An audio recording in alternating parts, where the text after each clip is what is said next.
የሩሲያና የዩክሬን ጦርነት የተመለከቱ መረጃዎችን ማንሳት ድርድሮች ተስፋ እንደሌላቸው ወይም ደግሞ በተለያየ መንገድ የሚለኩ ቢሆኑም ወደፊት ግን ዊትኮፍ የዶናልድ ትራምፕ ልዩ መልእክተኛ ሴንት ፒተርስበርግ ተገናኝተው ከፑቲን ጋር በድርድር ጉዳዮች ላይ ጦርነቱ እንዴት መቋጨት አለብን በሚሉ ጉዳዮች እና እንዲሁ ደግሞ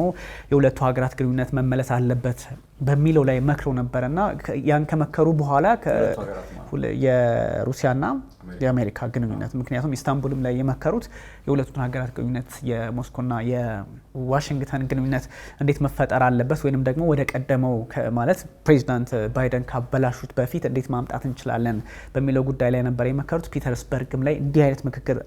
አርብ እለት ካደረጉ በኋላ እሁድ እንግዲህ ሌሊቱን አካባቢ በጣም እጅግ አስፈሪና አስቸጋሪ የሚባል ጥቃት በዚህ ጥቃት ባይዞይ 34 ሰዎች እንደሞቱ ከዩክሬን በኩል ያሉ መረጃዎች ያሳያሉ። ትላንትና ደግሞ የሩሲያው የውጭ ጉዳይ ሚኒስትር ሰርጌይ ላቭሮቭ የሰጡት አስተያየት 60 የሚሆኑ ጥቃቱ የተሰነዘረው በነገራችን ላይ የሰሜን አትላንቲክ የጦር ጥምረት አባላት ወይም ስታፍ የሆኑ ሰዎች ለትሬኒንግ አሊያም ደግሞ ለሆነ ስብሰባ የተሰበሰቡበት ሱሚ ግዛት ውስጥ ሱሚ ከተማ ውስጥ አንድ ማዕከላዊ በሆነ አካባቢ ላይ ኮንግረሱ በሚገኝበት እንዲሁ ደግሞ አንድ የዛው የሱሚ ግዛት ዩኒቨርሲቲ አለ እዛ አካባቢ ነው የተደረገውና ብዙ ጊዜ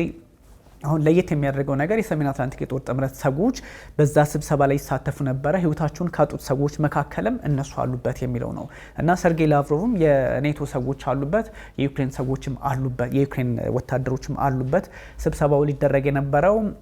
ያው እንደሚታወቀው ሞስኮን እንዴት መምታት አለብን ከሚለው አንፃር ነው የሚለው በጣም የተለየ ነገር ሆኖ አይቻለሁ። ስለዚህ ሩሲያና የሰሜን አትላንቲክ የጦር ጥምረት አንድ ላይ ጦርነት ውስጥ አልገቡም ማለት ይቻላል ወይ የሚልም ነገር ያስነሳልና ከሩሲያ ድንበር 25 ኪሎ ሜትር ርቀት ላይ ነው ያለችውና እዛ ላይ ስብሰባ ያደርጋሉ። ስብሰባ የሚያደርጉት የኔቶ ሰዎችም አሉበት ለትሬኒንግ ነው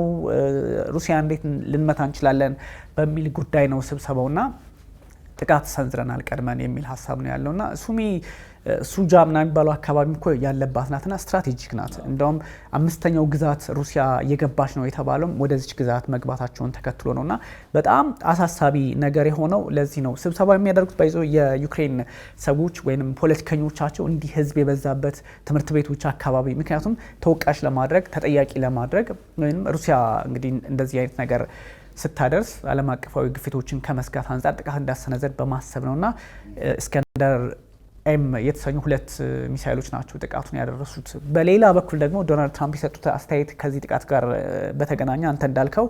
በስተት የተፈጸመ ነው ጋዜጠኞች ጠይቃቸው ነው ዶናልድ ትራምፕ እንግዲህ ጉዳዩን አውቀዋለሁ ለማለት ፈልገው ይሆን በእርግጥ ደርሷቸውን መረጃው በስተት የተፈጸመ ነው እንጂ እኔ የሆነ ሰው ነግሮኛል ስም አልጠቀሱም በስተት የተፈጸመ ነው። በዛ ላይ የዩክሬኑ ፕሬዚዳንት ቮሎዲሚር ዜሌንስኪ አቅምን ሳታውቅ አቅሞትን ሳያውቁ ለምን ይሄን ጦርነት ጀመሩ? ጦርነቱን ከጀመሩ በኋላ ደግሞ ማሸነፍ አለብህ ብሎ ማሰብ ነበረበት። የምትጀምረውን ጦርነት ማሸነፍ መቻልህን ማረጋገጥ አለብህ። ባንተ ሳይዝ 20 እጥፍ የሚበልጥ ኃይል ጋር እንደ ጦርነት ውስጥ ተገባለህ በሚል ድጋሚ ከሰዋቸዋልና በዛ ላይ ሚሳኤል ይላሉ ምንድነው በቃ ወደ ሰላም መሄድ አይሻልም ወይ የሚልም ሀሳብ እንዲሁ ዶናልድ ትራምፕ በዜሌንስኪ ላይ አንስተውባቸዋል። ዞሮ የጀርባ የመስጠት አይነት ነገር ከነ ዶናልድ ትራምፕ በኩል እየተመለከትን ይገኛል። የዚህ ጦርነት አንደምታው አውሮፓው ከዚህ ቀደም በተደጋጋሚ እንዳነሳ ነው በጣም ጠንካራ አቋም እየወሰደ ነው። የእንግሊዝን ጠቅላይ ሚኒስትር መግለጫዎች ስትመለከት የጀርመን ኦላፍ ሾልዝ እነዚህ አይነት ነገሮችን ስትመለከት እዛ አካባቢ ያለው ውጥረት ሊቀጥል እንደሚችል ምንም እንኳን አሜሪካ እጇ ከዛ አካባቢ ይወጣል ተብሎ ባይታሰብም ነገር ግን አያገባኝም ከሩሲያ ጋር ቀጥላለሁ የሚል አቋም ቢኖራት እንኳን አውሮፓ በቀላሉ ጊቭ አፕ አያደርግም ደጋግመን እንዳልነውና ትንሽ አስቸጋሪ የፖለቲካ ግለት ያለበት አካባቢ ሆኗል። አክቹሊ በተለያዩ ትንታኔዎችም ስለተመለከት ነው ተመልካቾቻችን ተመልሰው ሊያዩት ይችላሉ።